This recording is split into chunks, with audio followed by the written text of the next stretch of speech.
Is your team not performing well? Is morale low and turnover high? Are you falling further behind the competition? I'm here to help.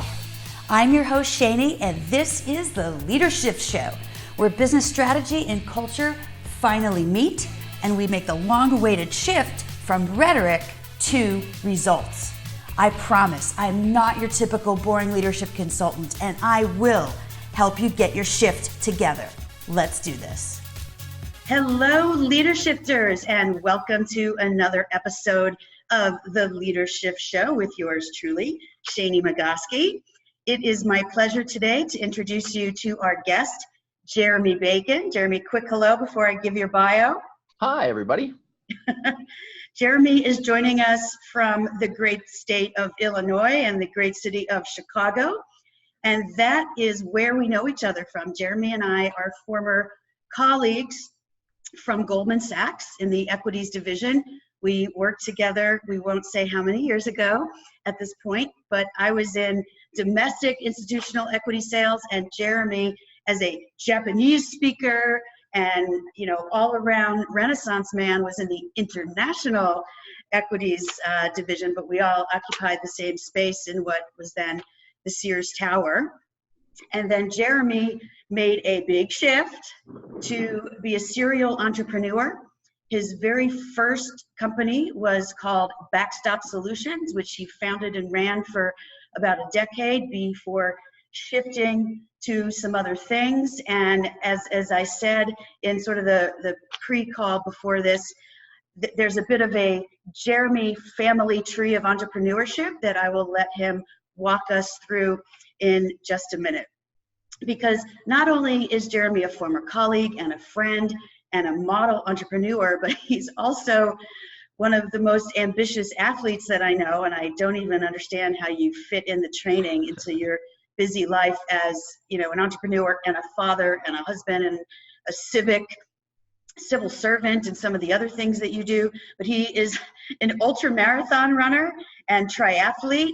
And I just think that is so cool because that requires a real dedication and level of commitment that is unusual, let's just say. So, welcome to the show, Jeremie. Thank you. It's super nice to be here. I appreciate it, Shani. Yeah. Looking forward to chatting and hopefully sharing a little crazy with you. Yep, absolutely. God.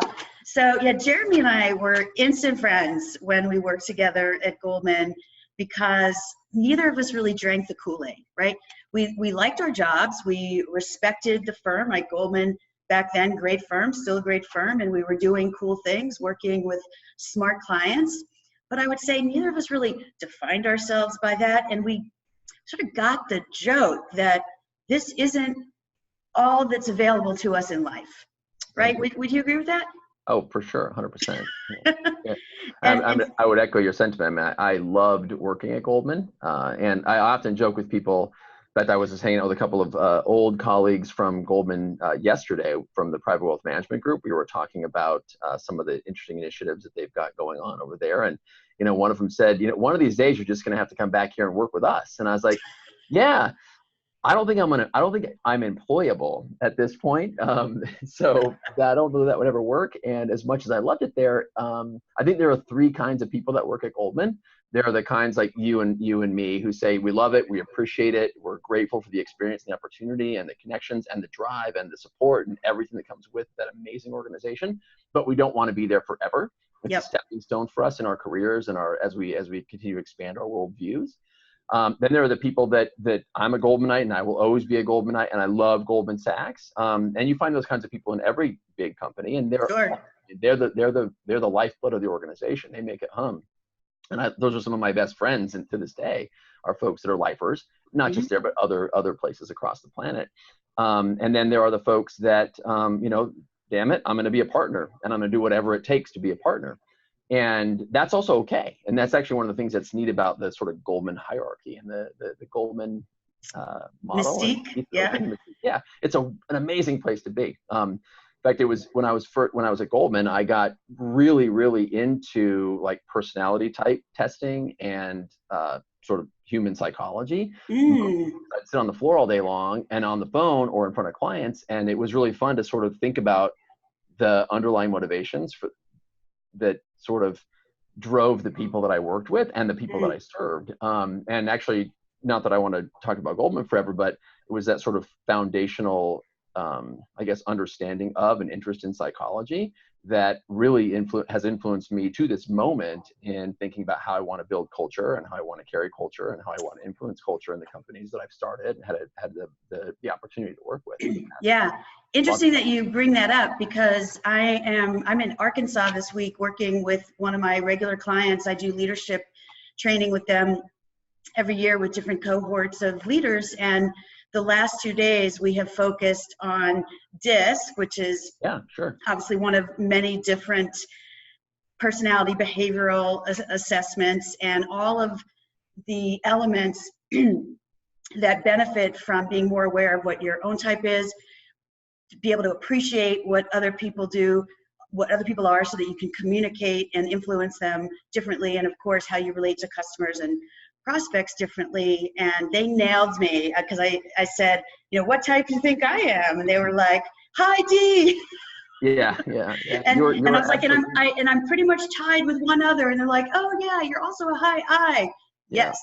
I was say I would guess, looking at Myers-Briggs, you're an ENTJ, I would assume, and with DISC, I'm sure you're a DI, which is exactly what I am, right? And so, and always have been. And there's a lot of pros and a lot of cons to everything about us as individuals, and because of our individual styles. To me, it's essential to understand who you are and who the people you work with really are at the end of the day and how they feel. We just at Imagineer, the company I run today, and we'll get to what we do with this business and things like that in a couple of minutes, but we have a book club, and interestingly enough, the book that the team is reading right now, I think everyone's halfway through the book, is Surrounded by Idiots, which is a book that's based on DISC and DISA and DISC. It's the red, yellow, green, and blue methodology, which is exactly like the DISC methodology with different color codes, but super interesting and it's been really fun to watch my teammates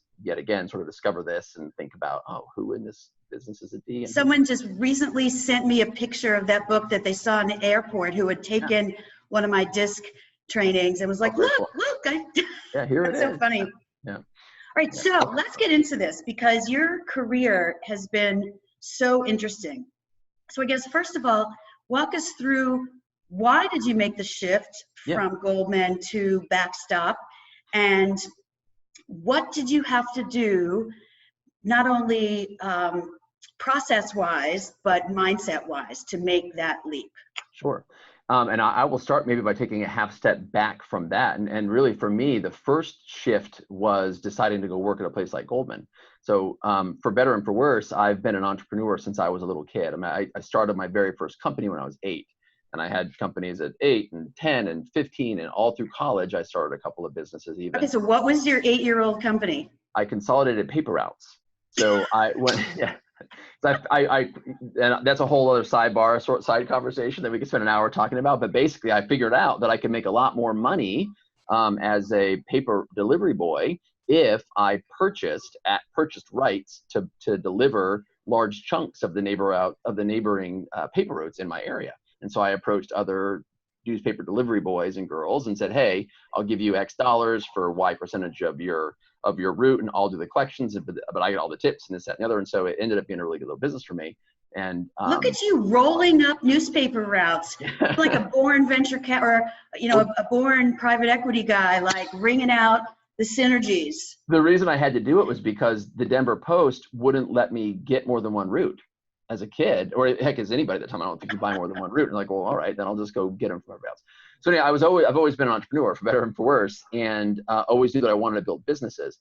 And as I got through undergrad and grad school, I had become very fascinated with the financial markets and with financial services and financial services technology. And I knew that coming out of school, I didn't want to go straight into trying to start a business of my own, because I had never done something at scale, right? I'd never built a business that did millions and millions of dollars in revenue. And I wanted to sort of go to a place where I could figure out how to maybe do that. And that was, at the end of the day, when I was interviewing with Goldman, the 748,000 interviews that we all go through to get in there. Exactly.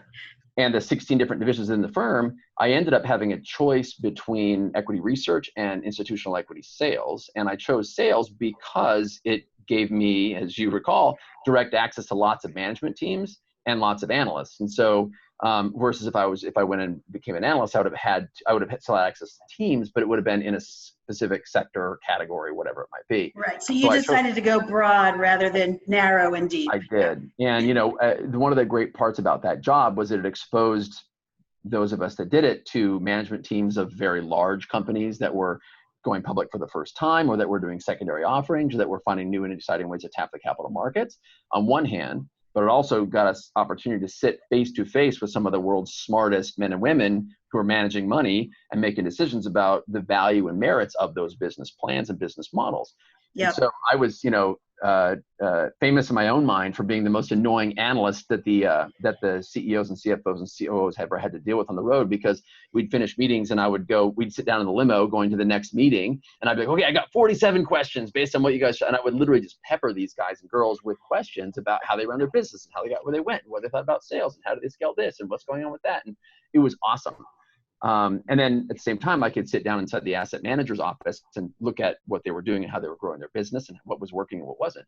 And honestly, it was sitting inside of a bunch of hedge fund offices and a bunch of endowment and pension fund offices, where a big part of the business plan and the model for what became Backstop sort of was birthed. This was at a time in the early 2000s when hedge funds were becoming a household name. Citadel was a tiny fund at the time, if you can believe it. It didn't even exist, I think, when I started Backstop, or it was just getting started. And of course, now hedge funds play a massive role in world finance. And right. And Ken Griffin's like probably the richest man in Illinois, if not a broader swath. Yeah. And several of his of the Citadel Cubs, if you want to think of them that way, that have started since, are also now billionaires, right? And it's been an amazing thing to see. But there were some obvious problems with the businesses that these folks were running, and there were some obvious ways to get involved to build software solutions that would help to fix some of those problems. Okay. On top of that, this was the very beginning of the dot-com bubble had burst, in '99 and early 2000, and this was 2003. And software as a service, or ASP, and on-demand software was just becoming a buzzword and becoming a thing. And I wrote software as a kid and all through college, and so I was dangerous with software, and I was really excited about this notion of on-demand software technologies. Mm-hmm. So we decided, hey, let's build a software company to do on-demand software for this category of the industry. And I was lucky enough to meet with a hedge fund manager who had a desire to build businesses and a desire to write checks to start things up, who backed me and backed the team, and away we went. So that led to an amazing journey and a shift in mindset from going from Goldman Sachs, where at the time I think we had, I think we just cleared 20,000 employees, let's say, when I left. And I don't know how many there are today, 50 or some odd thousand, tons, maybe 60, who knows, huge number. But going from that to me in a closet, working on a business plan, hacking away the first lines of code, trying to figure out what the heck I was going to do, trying to find a co-founding technologist to help me out. And we were fortunate in that we had the right idea and the right product and the right market time, which are essential ingredients to success in entrepreneurship. And in that first 10 years of that business's existence, we kind of mopped up the market. To be totally blunt about it, we became the dominant player in each of the categories we were in. Because we built great software, we built a great culture, we took care of our customers. And then we got to a point where it was time for me to do something different, because I stopped growing, to be totally honest. And so it was another opportunity for me to sort of shift my focus and shift gears into doing something that I wasn't getting the chance to do as the CEO and co-founder of a rapidly growing software business. So I got lucky and found a way to go be the president of a once rapidly growing software business that had fallen on harder times and was sort of shrinking. And it was publicly traded, but was bought by a private equity fund. And I had never had a chance to work for a PE fund before, to be part of a PE board structure. So fell into this amazing opportunity to go help to do a restructuring play, and build some new businesses and help to divest some assets and look at other assets to acquire and whatnot. But part of an even bigger business within the financial services technology markets. And was an exciting first sort of 13 or so years of my entrepreneurial and intrapreneurial journey.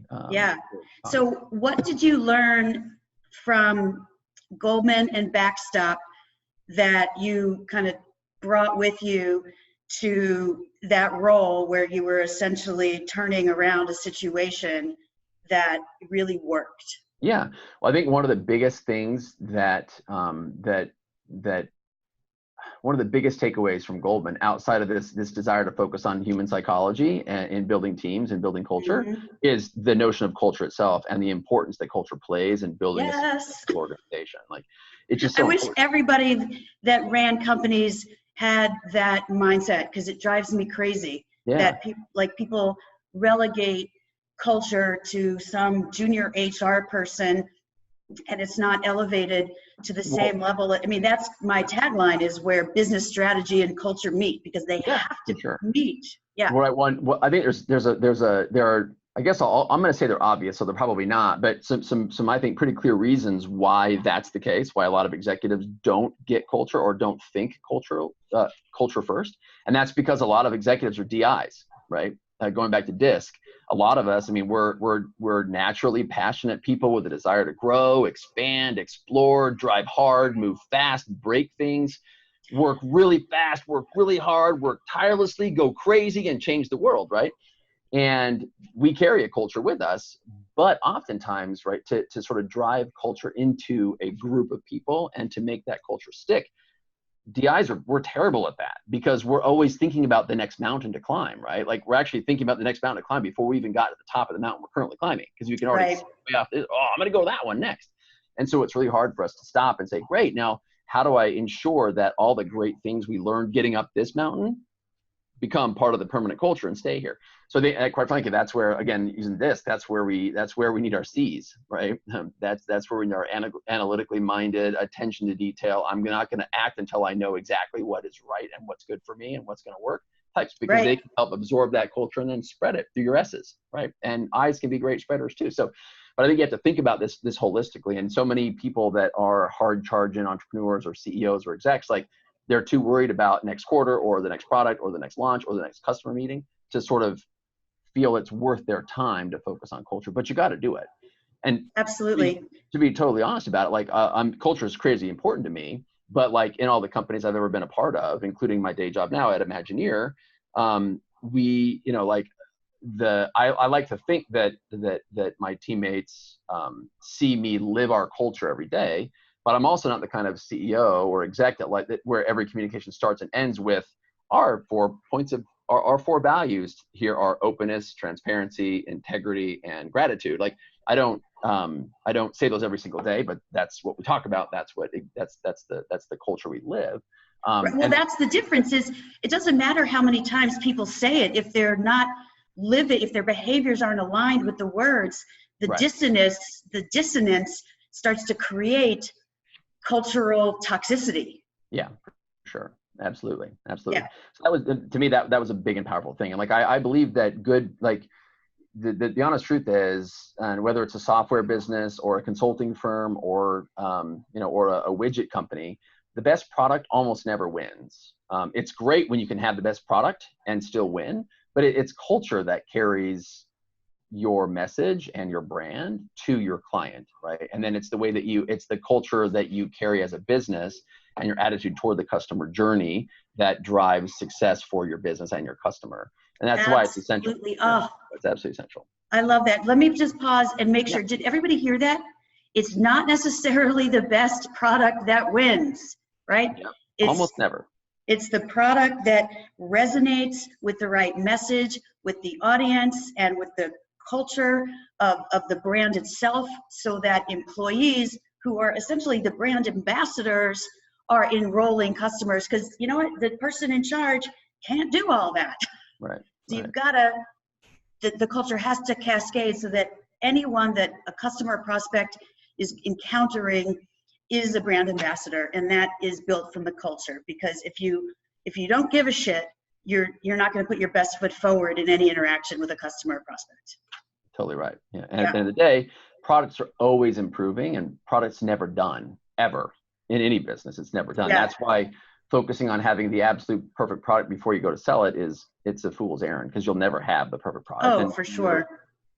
Every customer's needs and wants and desires from your product are different. So you just can't win. You can never win with product. You have to win with Yeah. culture, and you have to win with brand and value. Let me ask you this. Can we go back to Backstop for a second? Because there's something that's lingering for me that I think listeners and watchers will be interested in.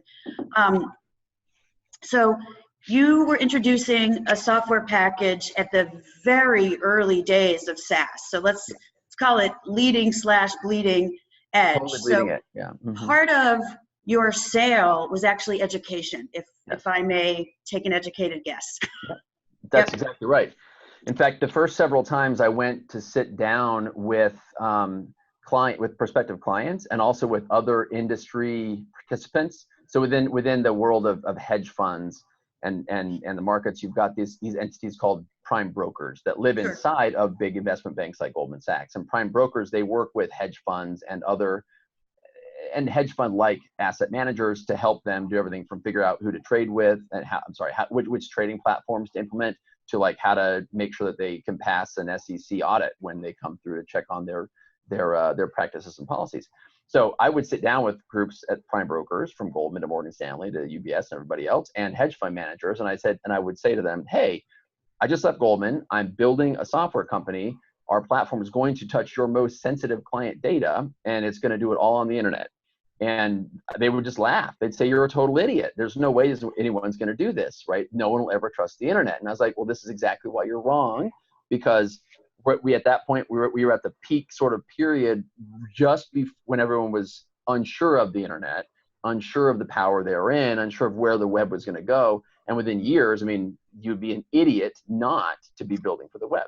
Right, you and Mark Benioff from Salesforce having the last laugh. Well, he was my inspiration. So when he started that company in '99, and really got things going with Salesforce and the whole no software mode. I mean, like, our platform is a CRM as well, and so I would be totally lying if I said I never looked at Salesforce's playbook and didn't idolize the marketing machine that is Salesforce. And actually, that's another perfect example of, it's not the best product. In fact, Salesforce has become exactly what it set out to destroy, in that it set out to destroy Siebel and SAP and these gigantic behemoth systems that are really hard to use. Right. It's that now, but the reason it won is because they are a marketing master. Like, that guy and that company is the most brilliant example of how to market a business. That's probably next to Apple and like maybe the best. That's but right. What's funny and ironic, and to sort of give you a little bit more color. So with Backstop, we started the world's first SaaS company for institutional asset managers to help them with marketing and investor relations and communications. Well, at the time that I co-founded Backstop, there was a company called Imagineer Technology Group that was founded by a good friend of mine named Errol Ducey. Today, my day job is I'm the CEO of Imagineer Technology Group. And so what's funny and ironic is I've sort of come full circle with my day job regarding the types of markets that I work in and the customers that we serve. But what was really interesting was that when Imagineer was first started, it was desktop software. It was what was called a client-server model. It was like the Siebel model, right? You buy the software, you buy the hardware, you implement it, you run it in your office. Right, and you have to shut down the system overnight to run it, to install an update once a quarter. Yeah, and so that was, in the beginning of the Backstop days, we competed against Clienteer on the basis that, well, we're always available anywhere you are, blah, blah, blah, blah, blah. And there are pros to that and cons to that. Well, over time, obviously, Errol and the team at Imagineer, they're incredibly brilliant people and super smart guys and gals. And they said, well, yeah, we're going to get there. And so, of course, they did over time. And so the Imagineer platforms, which are called Clienteer and WebVision, slowly but surely over the 2000s made their way up into the cloud as well, as it became clear that the cloud was going to win and that everything would be in the cloud. So it's kind of funny that, things have gone full circle, where we ended up putting all the businesses that were client server focused solutions out of business along the way. And Imagineer, which was way back then was a distant second or third in the race, over time, because of its strengths and because of its dedication and, quite frankly, its technology stack, became the number 2 player in the market. And as fate would have it, now, what is it, 20 months ago or so, I had the opportunity to get back together with Errol and the team at Imagineer, and we merged a company that I'd started after doing the post-Backstop business to Imagineer. And now we've taken a lot of the technologies that we built with the last company. It's called Synapse, for what it's worth, and we've been able to embed ourselves into and with the Imagineer teams, and now we're chugging along. We've got bigger markets, but it's fun. Yeah. So Tell us about, so when you started Synapse, Yeah. that was one of, I believe, 3 companies you started pretty much simultaneously? Within a week of each other. Yep. All Yep. right. So what were they, and how the hell did you do that? So there's a story here. There's a story. So I can't imagine there isn't. when I left the day-to-day of Backstop, my wife, who is my not just my soulmate, but is my rock and is my anchor and is the one person in my life that keeps me from frying myself out completely, looked at me in the eye and she said, "Make me one promise, and that is that you will not start a new company for at least 2 years." And this is the day I walked out of my last day at Backstop. I was like, "Okay, cool. I can do that. I can do that. I can make it a couple years without starting something else." And so, 22 months in, my wife was like, "Hey, if you want to get started on something new, I can tell you're ready for it. You need it. Like you're dying. You have my blessing." And I was like, "Great." And we started 3 companies within a week of each other. One was called Synapse. Another one was called Zoku Vault. And a third, we're actually, although we've been building the platform and building the business for the past, whatever it is now, 4 years and change, we're actually announcing the business publicly a couple of days from now. And sadly, the business and the brand is under embargo for the next couple of days. But it was exciting. So my wife, bless her soul, was like, "Yeah, go ahead, start another one," and we did. Yeah. 3 times over. And the idea, the startup that's under embargo, and only share what you're comfortable sharing. Yeah. Let's just say a little birdie told me it has nothing to do with finance and hedge funds and SaaS. It does not. It has nothing at all to do with the financial markets, with financial services, or with, there's technology associated with it, but it's not a software company. So it's actually in the hospitality and health and wellness space of all things, and it's a pretty fun endeavor. I can't wait to tell you all about it. It's gonna be really neat. And actually, I would say this: I moved to my current home in my current town here in the suburbs of Chicago to build this business. So I'm really excited about it. It's gonna be a lot of fun. And how do you divide your time and energy? And bandwidth between 3 businesses? Yeah, so you can't be all things to all people at the end of the day, right? So it was essential that when we started the companies, we were very clear, and I say we, myself, my wife, and my co-founders in each of the different businesses, Sure. were all very clear from day one, like what the priorities would be and where I would focus my time. So at the time, I became the chairman and CEO of Synapse Software Labs. That's the company that we ultimately merged into Imagineer. And so that has had my focus, the vast majority of my focus since starting that software business back in 2015.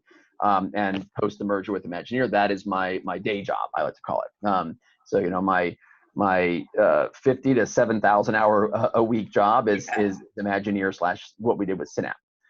The other platforms, with one of them is also a software company, a financial services software company, and it needed a CEO because there's no way I could do it. As it happens, a good friend of mine who's a former client was super interested in starting a technology company, and we were having tacos one day, just catching up on stuff, and he's like, "I want to go start a software company that does this." And I was like, "That's funny because I have here on my phone, I can show you my working demo of that exact thing. And here's 7 years of research I've done. And here's all we're ready to go. We'll write a check and we'll get some funding in place. Let's go do it." So it was serendipitous timing. But I would not have been able to start that one had my friend, someone who I trusted, who was ready to be a CEO, step up and say, "I want to go do that." And so he left his job as the CFO of a hedge fund to go do that. And then, so the point is, you sort of have to know your limitations, know you can't do it all, and then find people you trust to take the reins. So you have to be able to let go of some stuff in order for everything to work. Absolutely. Yeah. And yeah, you're 100% right. And that's the same thing we did with the other one. We hired a full-time staff to work on parts of the project for us. And I'm obviously very, very, very heavily involved, but not in the weeds. You can't be in the weeds at all thing. You got to pick one thing to be in the weeds of at a time. Yeah, for sure. Okay. And speaking of how you fit it all in, how do you have any tips? Because I think this is something I feel like so many of my listeners and executive coaching clients struggle with is having the discipline to take care of yourself. Yeah. Primarily with exercise. And that's just people who, want to get a little cardio in here and there and maybe lift some weights. And you're on the other end of the spectrum where you're training to run, 30 to 80 miles in a marathon. So what are some best practices for making sure that you do that stuff? Like what works for you? Yeah. So, and I guess I would say with the caveat that what works for me can't work for everybody just because of who I am, right? My own personality. Of course, yeah. I think there's a lot to be said about that. Again, like I honestly think being a DI is the only thing that enables me to do it because I'm a planner and a crazy driven person. And so I try, I guess, the one word I would use to describe how I make it work is planning. So everything is scheduled. Like literally every moment of my day is scheduled, either in writing or mentally.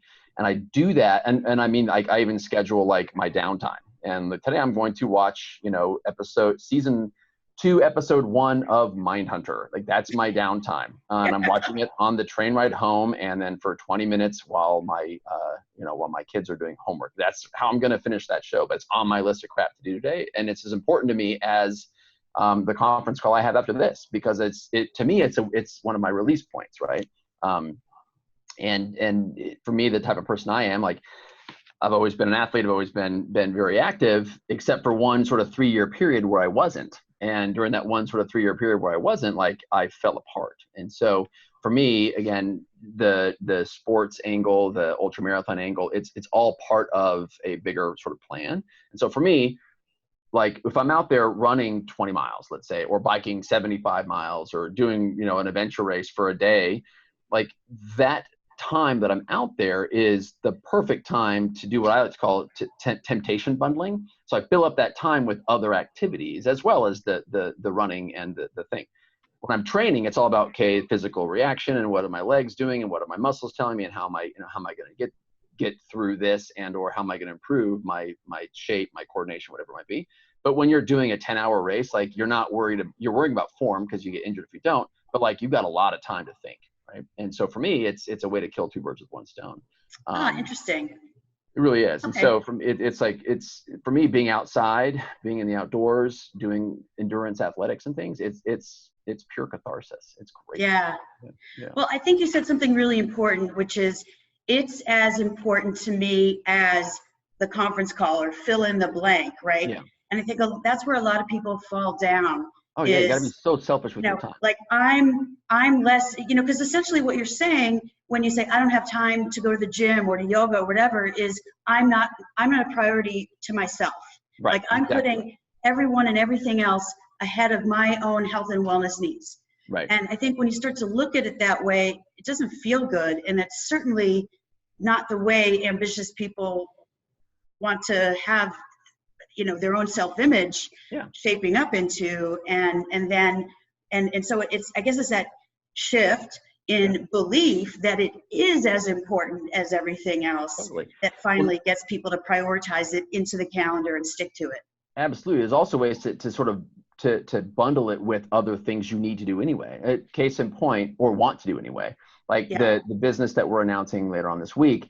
I started with one of my best friends in the whole wide world, and he and I do adventure races and ultramarathons together. And we hashed out parts of this business model and parts of this vision while running through the mountains of Moab, Utah, right? And while we were dying in the mountains, or while we were doing an adventure race, canoeing down the Mississippi River. Like you can find ways to combine the things you love with the things that you have to do, right? And there's a lot of things we have. And I've been very fortunate. I mentioned my wife earlier, who is my favorite human being on the planet. And every day I'm so grateful that she chose to be with me and that she chooses to stick with me, because I can be a tough guy to be with, because I'm pretty driven to do stuff, right? And that can be pretty challenging sometimes. But I've also got 4 amazing kids who are just remarkable people, despite my inadequacies and ridiculousness. I've got a sophomore in college, a sophomore in high school, a freshman in high school, and a 3rd grader. And, you know, you can find ways, I try to find ways to engage with them in activities that selfishly I enjoy and that I know they enjoy too. Whether it's music or playing a card game or, you know, playing a video game with them, whatever it is, like you can find ways, you have to find ways to sort of plug in multiple likes and multiple desires into, and sort of fit them into situations. Otherwise you can't balance it all. And right. Yeah. Absolutely. Well, so LeaderShifters, if you are one of those folks who struggles to prioritize the activities, whether it's working out or time with the kids or whatever it is, I think that's the question to walk away from this podcast episode asking yourself is, what are some ways that I can combine the things that I enjoy, the things I'm passionate about, with the things that I'm doing anyway, right? So that makes it easier and you're killing two birds with one stone, as Jeremie said. Oh, wow. So I feel like I have a million more questions for you. I think I'm just going to ask you one more and then wrap it up, because otherwise we might have the longest podcast episode ever. Sorry. And this is so key. What do you look for when you're hiring someone? Like, because a lot of people have what looks good on paper. So what special sauce do you look for in someone so that you know that they're going to honor and respect the culture? And are there any particular questions you use to assess that? Sure. So it varies a little bit by job function for sure. But the one or two universal things I'm always looking for in teammates are, number one is ability to focus. And I think ability to focus is different from focused. And we don't have time to go into the reasons for that, but ability to focus is super high on my list of wants in any candidate for any role. Compassion and empathy also are top of list for me. Open-mindedness and transparency, just a natural disposition to be to have a broad and open and accepting worldview is essential to me. I guess the other two things I look for in every candidate, one is a sense of gratitude. We could unpack that 1,000 different ways, but I'll just leave it at a single word: gratitude. Yeah. Because there's a million angles you can go there, but in general, like that's I love being around people who are grateful for what they have. And the last thing is a service orientation.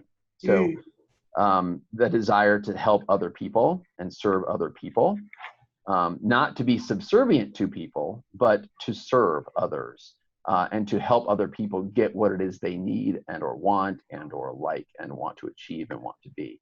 I think that you combine those qualities, and experience doesn't really matter.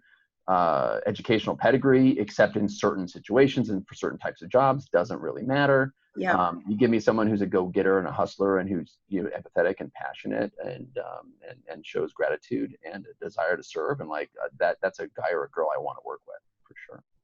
Absolutely.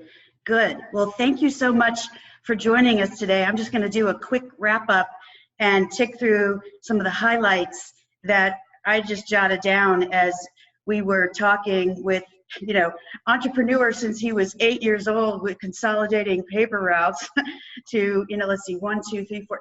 You're on your 5th startup, I think, if I counted right. There's a couple others, but yeah, well, that's good enough. Okay. You're going to have a baker's dozen soon.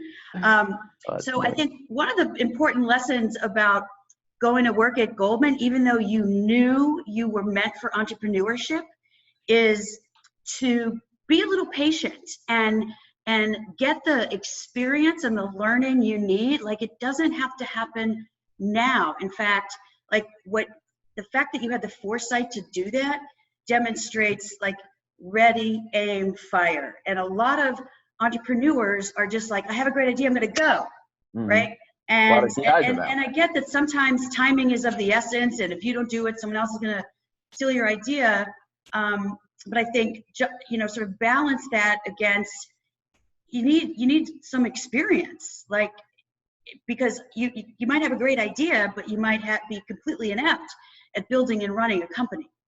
So I love that you did that, and I think that's a really great lesson for LeaderShifters. Of course, the fact that culture comes first is always music to my ears. And the great lesson in the best leaders are students of human behavior, psychology, psychometrics, right? Because we're all a little bit different. And there's a lot to be learned from that. And to me, the best teams have a variety of people, the whole spectrum, because, you know, when we talk about hiring people that are a good fit, what that usually means is I'm going to hire people just like me or just like us. Well, then you end up getting a whole bunch of people who think the same way, as opposed to let's hire people who come from all different perspectives, and that's what's going to give us the richness to succeed and differentiate ourselves. Let's see. I love the part about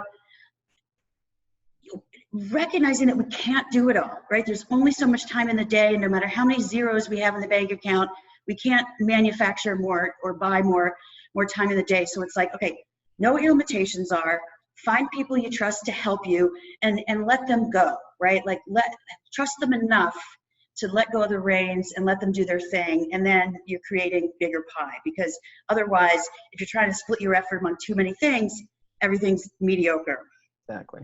And then, you know, I would say the last couple of things in terms of prioritize yourself, and whether it is about your health and wellness and your workouts or something else that you're not making the time to do. Maybe you're not making the time to read books for pleasure. Maybe you're not taking the time to take your dog on a long walk, or, you know, whatever it is.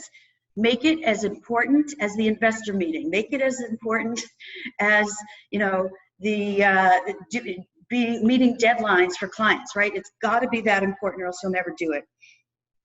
And then I love your list of things that you look for in candidates. And so I'm just going to read them back off, because folks, whether you're an entrepreneur or a leader in a bigger organization, hiring the right people, that's what makes it. It's what makes it tick. So ability to focus, compassion and empathy, open-mindedness, transparent, gratitude, and service-oriented. All right. So my gratitude, Jeremie, for having you on the LeaderShift show today. It was a pleasure to catch up with you and give you an opportunity to tell your super interesting story to the audience of LeaderShifters. Well, thanks very much again for having me on the show, Shani. I appreciate it. It's my pleasure. Really so if people are interested in any of your products or have follow-up questions, like what's the best way to get in touch with you or just like learn more about you? Yeah, sure. I think probably the very best way to get in touch with me is through LinkedIn. You can also find me at jeremiebacon.com and get in touch with me that way too. But it'll all take you to the same place. You'll probably find your way to LinkedIn at the end. And it's Jeremie, not with a Y, but with an I-E, everyone. Right. Yeah, JeremieBacon. Bacon, like the yummy pork. Like the delicious food product, yeah. All right, LeaderShifters, and you know how to reach me on Instagram, Twitter, Facebook, LinkedIn, etc., etc. Until next time, thanks for watching and listening. Mwah. Thanks so much.